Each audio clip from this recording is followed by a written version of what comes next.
For more than half a century, Louisiana politics has had many storytellers, but very few translators. Clancy DuBos is one of those rare voices who didn't just report on politics. He helped generations of Louisianians understand it. A native of New Orleans, Clancy DuBos was shaped early by the city he has spent a lifetime covering. New Orleans was not just his hometown. It was his classroom, his newsroom, and the backdrop for a life rooted in family, community, and public life. He earned his degree in history from the University of New Orleans, where his fascination with politics and civic responsibility took hold. By the age of 18, after just his freshman year, Clancy began reporting for the Times-Picayune, launching a career that would span more than 5 decades. From the very beginning, his work reflected curiosity, independence, and a deep respect for facts. As a young City Hall reporter, Clancy quickly developed a reputation for accuracy and fairness. He wasn't interested in headlines for their own sake. He wanted readers to understand how decisions made in government affected real people and families across Louisiana. In 1981, Clancy expanded his reach into television journalism and opinion writing, and soon found a long-term home at Gambit Weekly. Alongside his wife Margot, Clancy helped build Gambit into one of Louisiana's most respected political publications. What truly distinguished DuBos was not just what he covered, but how he covered it. His columns were grounded in history, context, and an insistence that readers understand the long view.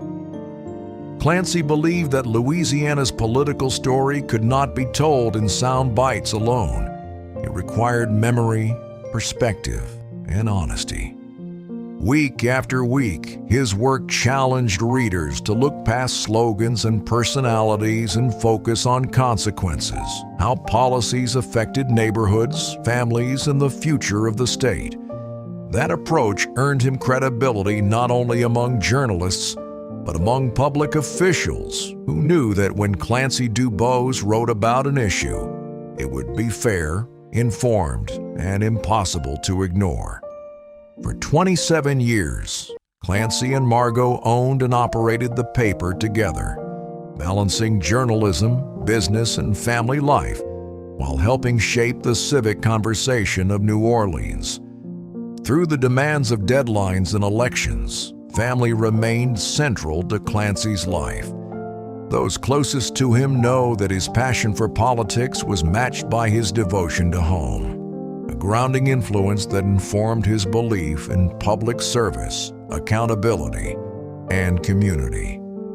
At the same time, Clancy became a familiar and trusted face on WWL-TV, offering clear, thoughtful analysis during elections and major political moments. In times of uncertainty, viewers turned to him for calm explanation, not commentary driven by noise, but by knowledge. Over the decades, Clancy DuBos chronicled Louisiana's most consequential political chapters, holding leaders accountable regardless of party or power. His satire could be sharp, but it was always rooted in facts, history, and a deep respect for democracy. In 2018, Clancy was honored with the Press Club of New Orleans Lifetime Achievement Award, recognizing not just longevity, but a career defined by integrity, courage, and public trust.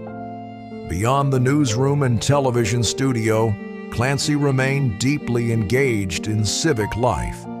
He was a mentor to young journalists, a trusted source for colleagues, and a steady presence in conversations about transparency, ethics, and the responsibilities of public office.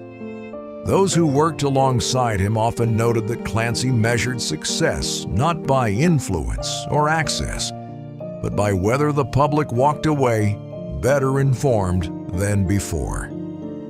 That quiet standard rooted in integrity, became the hallmark of his career.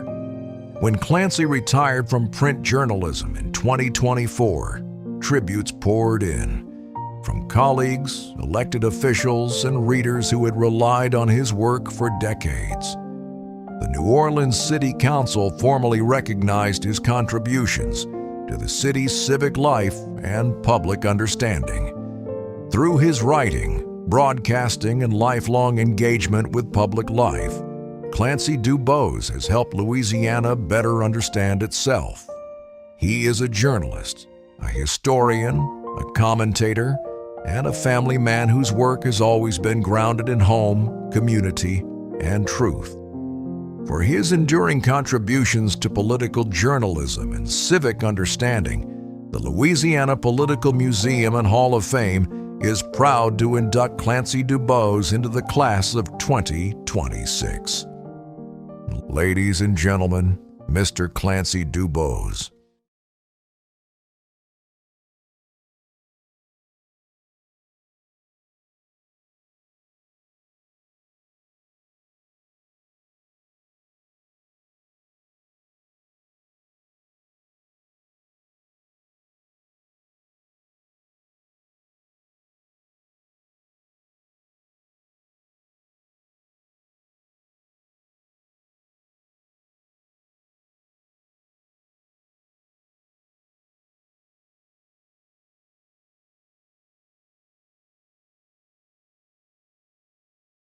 Mr. Clancy DuBos.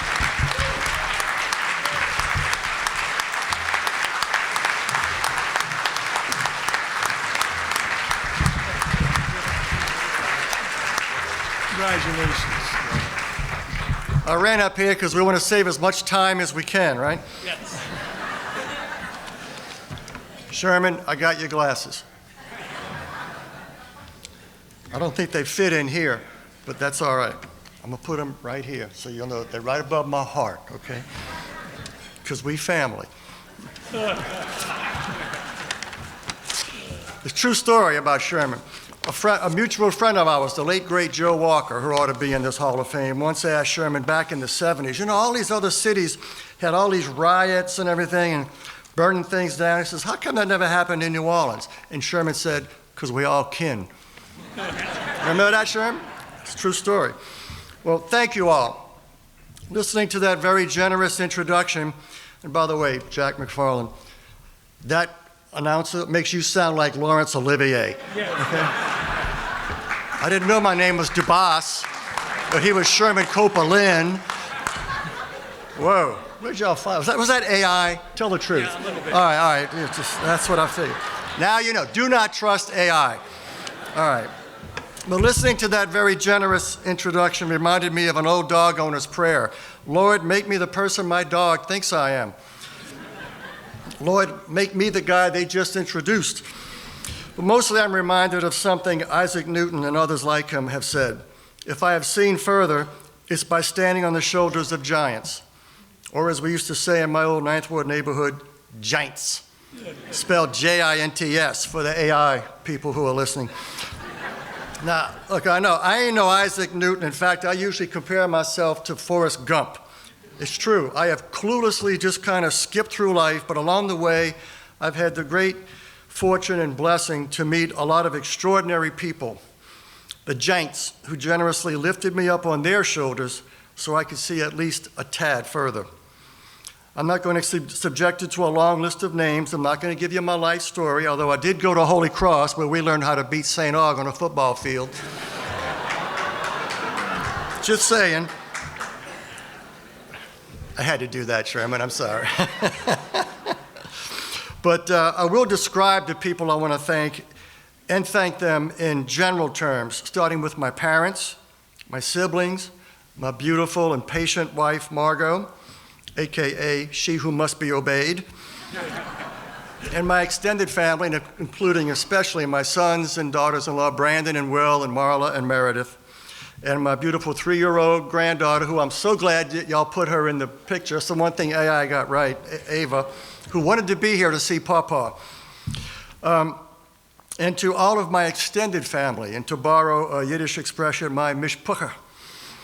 I thank my teachers from elementary school, Holy Cross High School, LSUNO, UNO, now LSU New Orleans, my competitors, my colleagues, editors, publishers, owners, interns, and fellow irritants like me, and my many critics. Yes, I listen to my critics, and more on them in a minute. And the people I covered, many of whom are sitting in front of you right now, and some of whom are in the audience, and many more out there in the great beyond. I also thank, I think any political writer, I owe so much to my sources, whom I've never named and will not do so now. Some of them, too, might be up here with me or in the audience, but that's for them to know and you to find out. And so many others, from secretaries and no-name civil servants to mayors and governors, pollsters and pundits, consultants and contrarians, wannabes, used-to-bes, and never-gonna-bes. They, too, lent me their shoulders to stand on. Now, all of us honorees need to thank the selection committee, the museum's board, but even more so, we need to thank the Hall of Fame staff, Shauna Moss and Jennifer Lofton, who patiently herded all these cats up here. Thank you, Shauna and Jennifer.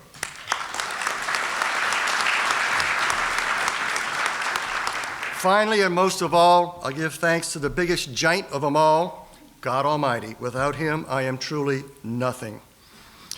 So now that I've thanked everyone, let me give you an insight into the Clancy you may not know, the one described by some of my critics in their sometimes eloquent, sometimes pointed, sometimes nasty emails to me. They use many clever salutations and descriptions, such as, and these are all very real, I swear. Dear shithead. Hey, asshole. And one who described my observations as, quote, an enormous slurry of effluent. I didn't know I had to call a sewage and water board after reading that one. And finally, my favorite, because this one brought me back to one of my favorite Saturday Night Live sketches from the 1980s, Clancy, you ignorant slut. Now, I confess, before I met Margot, at least half of that one might be true. I'll let you all figure out which half. So thank you all from the bottom of my heart. And I will close with the immortal words of my hero, Forrest Gump. That's all I have to say about that.